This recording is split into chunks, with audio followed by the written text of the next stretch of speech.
अस्सलाम वालेकुम। साबिक army chief general retired Pervez Musharraf के खिलाफ उनके अपने दौर में डीजी आईएसआई रहने वाले जनरल रिटायर्ड जियाउद्दीन भट्ट साहब ने संगीन इल्ज़ाम आयद किया था कि 1965 की जंग के दौरान वो किसी बहाने से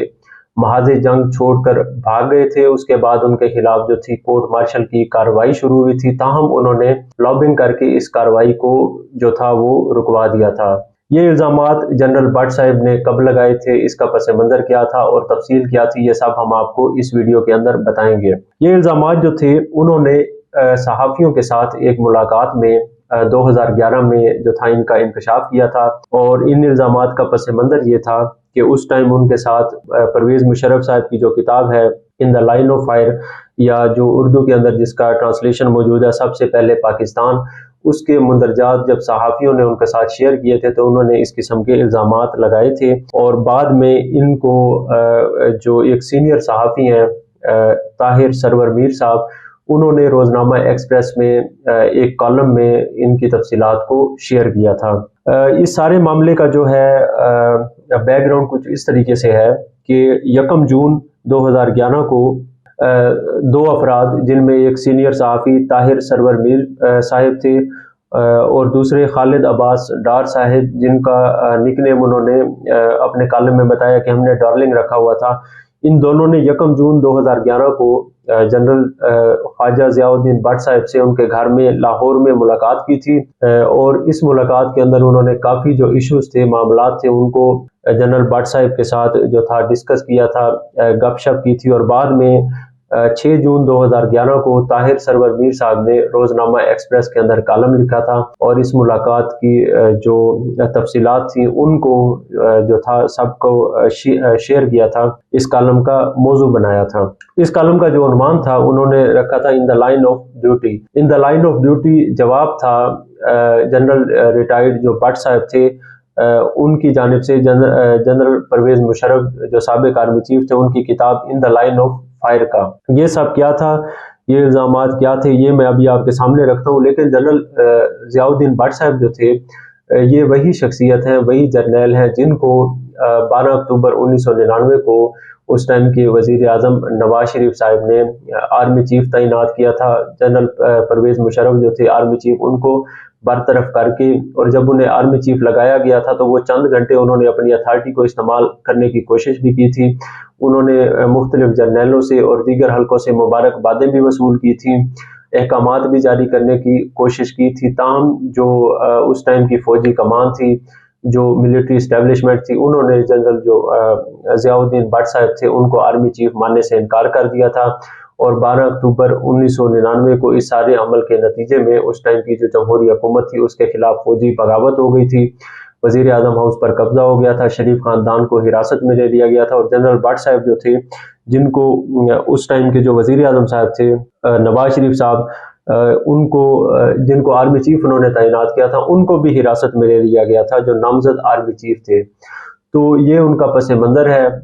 उनकी जो आर्मी चीफ का दौरानिया था वो उसको फ़ौज की जानिब से नहीं माना गया था, ताहम जो वज़ीर आज़म थे उन्होंने उस टाइम के उनको नामज़द कर दिया था, और उसके नतीजे में ये सारी 12 अक्टूबर की कार्रवाई हुई थी। तो इस मुलाकात में जो चीज़ें मैंने आपको शुरू में बताई थी, जो संगीन इल्ज़ामात उन्होंने साबिक आर्मी चीफ के खिलाफ लगाए थे, उसकी ये सारे कॉलम की जो मंदरजात हैं उसके अंदर मैं नहीं जाऊँगा, लेकिन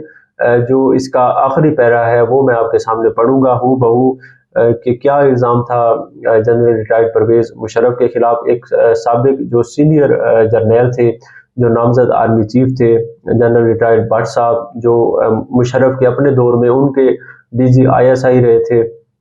और अहम तरीन ओहदे पर रहे थे। मोतबर तरीन जो है उन साख के लोगों को वहाँ पर चूँकि लगाया जाता है क्योंकि बहुत ही अहम इदारा है पाकिस्तान की सालमियत के लिए आईएसआई, तो वहाँ पर इन्होंने फ़राइज़ सर अंजाम दिए थे और उन्हीं शख्स की जानिब से ये इल्ज़ामात जो थे ये इंकशाफात किए गए थे। तो इसलिए इनको मैं आपके सामने हूँ बहू जो उन्होंने लिखा था ताहिर सरवर मीर साहब ने 2011 में, वही मैं आपके सामने उनके कॉलम का जो आखिरी पैरा है वो मैं आपके सामने पढ़ देता हूँ। طاہر سرور میر صاحب نے اس کالم میں لکھا ہے کہ میں نے جنرل بٹ سے سوال کیا کہ کہتے ہیں کہ نواز شریف نے آپ کو کشمیری کوٹے سے آرمی چیف تعینات کیا تھا، کیونکہ یہ جو بٹ صاحب تھے یہ کشمیری تھے، کشمیر سے ان کا تعلق تھا۔ اس پر جنرل بٹ صاحب نے کہا کہ یہ بالکل درست نہیں کہ ایک کشمیری وزیر اعظم نے کشمیری جرنیل کو آرمی چیف مقرر کیا تھا، بلکہ سچ یہ ہے کہ میں پرویز مشرف کے مقابلے میں بہترین جرنیل تھا۔ اس کا ثبوت فوج کا وہ ریکارڈ ہے جس کے تحت میں brigade corps commander, division infantry corps commander اور دوسرے عہدوں پر خدمات سر انجام دینے کے بعد ڈائریکٹر جنرل ISI مقرر کیا گیا تھا۔ یہ انہوں نے اپنا جو تعیناتی ہے بطور آرمی چیف جو نواز شریف صاحب نے 12 اکتوبر 1999 کی کی تھی، اس کا جو ہے بتانے کی کوشش کیا کہ وہ میرٹ کے اوپر ان کو تعینات کیا گیا تھا۔ انہوں نے اپنی سابقہ تعیناتیوں، اپنے تجربات کو شیئر کیا ہے۔ آگے لکھا گیا ہے اس آخری پیرے میں کالم کے، یہ بتا رہے ہیں جنرل بٹ صاحب طاہر سرور میر صاحب کو کہ وار کورس کے لحاظ سے مجھے الفا عطا کیا گیا تھا جو پاکستانی فوج کی تاریخ میں مجھ سے 9 سال قبل جنرل جہانگیر کرامت اور اس کے بعد مجھے اور میرے 9 سال بعد جنرل اشفاق پرویز کیانی کو ملا ہے۔ اس پر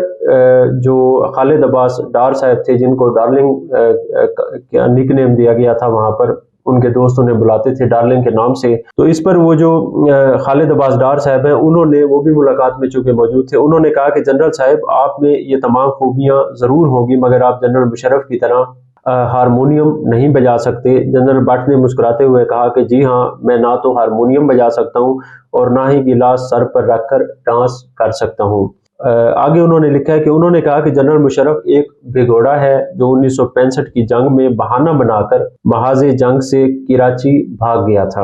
اس کے خلاف کورٹ مارشل کا آغاز ہوا تو اس شخص نے لابنگ کر کے یہ کیس ختم کرا لیا۔ یہ جنرل بٹ صاحب نے الزام لگایا اور اسے شائع کیا طاہر سرور میر صاحب نے اپنے کالم میں۔ آگے انہوں نے لکھا ہے جنرل بٹ صاحب نے انہیں بتایا کہ جنرل مشرف ایک نااہل جرنیل اور کرپٹ فوجی تھا، مگر جھوٹ اور گپ بازی پر مشتمل اپنی آپ بیتی ان دا لائن آف فائر میں اس نے ثابت کرنے کی کوشش کی ہے کہ وہ ایک بہادر جرنیل اور سچا پاکستانی ہے۔ جنرل بٹ نے کہا کہ اس شخص کی لکھی جھوٹ شاستر کا جواب وہ اپنی آنے والی کتاب میں دے رہے ہیں جس کا نام ان دا لائن آف ڈیوٹی ہے، جس میں جنرل مشرف کے جھوٹ اور ان کی زندگی کے سچ شامل ہوں گے۔ تو ان دا لائن آف ڈیوٹی جو تھا انہوں نے تجویز کیا تھا کہ میری آنے والی کتاب کا نام ہوگا، جو جواب ہوگی جنرل پرویز مشرف کی کتاب ان دا لائن آف فائر کے اندر جو دعوے ہیں ان کا یہ جواب ہوگی، اور اس کے اندر وہ جو انہوں نے دعوے کیے تھے یا چیزیں مشرف صاحب نے لکھی تھی ان سب کا وہ جواب دیں گے۔ اور یہ وہ الزامات تھے سنگین قسم کے جو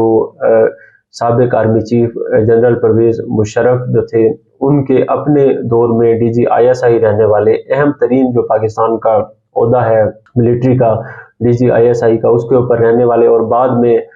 نامزد آرمی چیف جو تھے جن کو بعد میں گرفتار کر لیا گیا اور ان کی نامزدگی کے نتیجے میں پوری ایک جو حکومت تھی نون لیگ کی اس کا تختہ الٹ دیا گیا۔ یہ ان کے انکشافات ہیں اور ان کی جانب سے لگائے جانے والے سنگین قسم کے الزامات ہیں جو روزنامہ ایکسپریس کے اندر 6 جون 2011 کو طاہر سرور میر کی جانب سے شائع کیے جا چکے ہیں۔